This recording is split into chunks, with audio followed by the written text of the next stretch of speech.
اعوذ باللہ من الشیطان الرجیم بسم اللہ الرحمن الرحیم۔ السلام علیکم ورحمۃ اللہ وبرکاتہ۔ میں ہوں آپ کا میزبان حافظ عدیل شہزاد اور آپ دیکھ رہے ہیں FSPK اسلامک۔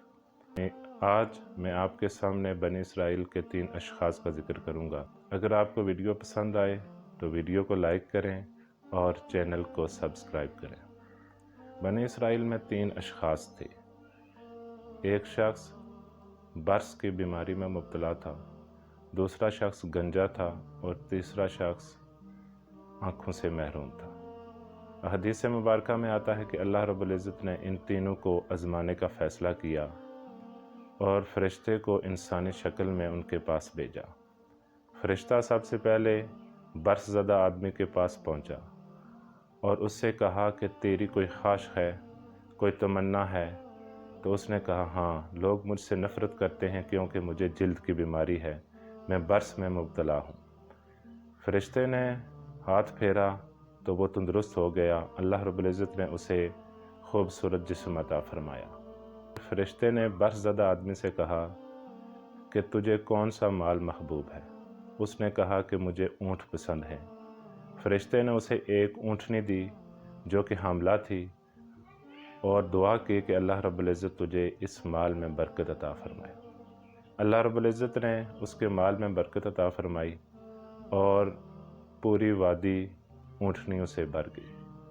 پھر فرشتہ گنجے کے پاس حاضر ہوا اور اس سے پوچھا کہ تیری کوئی خواہش ہے؟ اس نے کہا کہ میرے بال نہیں ہیں، میری خواہش ہے کہ اللہ رب العزت مجھے بال عطا فرمائے۔ اللہ رب العزت کے حکم سے فرشتے نے اس کے سر پر ہاتھ پھیرا تو اس کے بال آ گئے، وہ خوبصورت بن گیا۔ فرشتے نے اس شخص سے پوچھا کہ تجھے کون سا مال محبوب ہے؟ اس نے کہا کہ مجھے گائے پسند ہے۔ فرشتے نے اسے گائے عطا کی۔ گائے کی نسل آگے بڑھی یہاں تک کہ پوری وادی گائے اور بیلوں سے بھر گئی۔ پھر فرشتہ اندھے کے پاس پہنچا اور اندھے سے پوچھا کہ تیری کوئی تمنا ہے، تیری کوئی خواہش ہے؟ تو اس اندھے نے کہا کہ میں آنکھوں سے محروم ہوں، میری خواہش یہ ہے کہ اللہ رب العزت مجھے آنکھیں عطا فرمائے، مجھے بینائی عطا فرمائے تاکہ میں اللہ تعالیٰ کی قدرت کو دیکھ سکوں۔ فرشتے نے اس کی آنکھوں پر ہاتھ پھیرا اور اس کی بینائی واپس آ گئی۔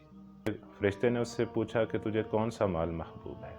وہ شخص جو کہ اندھا تھا اس نے کہا کہ مجھے بکریاں پسند ہیں۔ فرشتے نے اسے بکری عطا کی اور اس بکری کے لیے دعا کی کہ اللہ رب العزت اس مال میں تیرے لیے برکت عطا فرمائے۔ ساری وادی بکریوں کے ساتھ بھر گئی۔ تینوں اشخاص پر اللہ رب العزت نے کرم کیا اور مال عطا فرمایا اور ان کی بیماری بھی ختم ہو گئی۔ پھر اللہ رب العزت نے انہیں دوبارہ آزمانے کا فیصلہ کیا۔ فرشتہ برس زدہ آدمی کے پاس پہنچا، فقیر کی حالت میں تھا، کہنے لگا میں فقیر ہوں، مسافر ہوں، میرا توشہ ختم ہو گیا ہے، تو مجھے اونٹ دے تاکہ میں اپنی منزل تک پہنچ سکوں۔ برس زدہ آدمی نے کہا کہ میں تجھے اونٹ نہیں دوں گا۔ تو فرشتے نے اس برس زدہ آدمی سے کہا جو کہ ٹھیک ہو چکا تھا، اس سے کہا کہ تو وہی شخص ہے جس کو اللہ رب العزت نے کوڑی کر دیا تھا، تجھے برس کی بیماری تھی۔ اس نے انکار کر دیا اور کہا کہ مجھے برس کی بیماری نہیں تھی اور یہ مال مجھے تو وراثت میں ملا ہے، میرا باپ دادا بہت زیادہ امیر تھا۔ فرشتہ مسافر کی حالت میں، فقیر کی حالت میں گنجے کے پاس پہنچا اور گنجے نے بھی وہی جواب دیا جو کہ برس زدہ آدمی نے دیا تھا۔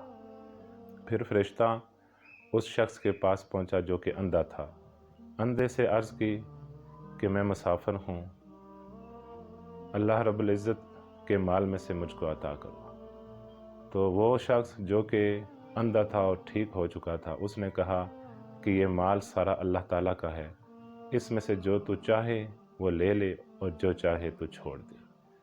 فرشتے نے اس آدمی سے کہا کہ تم تینوں کی آزمائش اللہ رب العزت کرنا چاہتا تھا، پہلے دونوں ہلاک ہو گئے اور اللہ کے فضل سے تو کامیاب ہو گیا۔ سامعین عزیز وقار، یہ بات یاد رکھیں کہ جب بھی اللہ رب العزت آپ پر کرم کرے تو اللہ رب العزت کی بارگاہ میں صدقہ کریں، خیرات کریں تاکہ اللہ رب العزت آپ کے مال میں اور اضافہ کرے اللہ رب العزت ہم سب کو عمل کی توفیق عطا فرمائے۔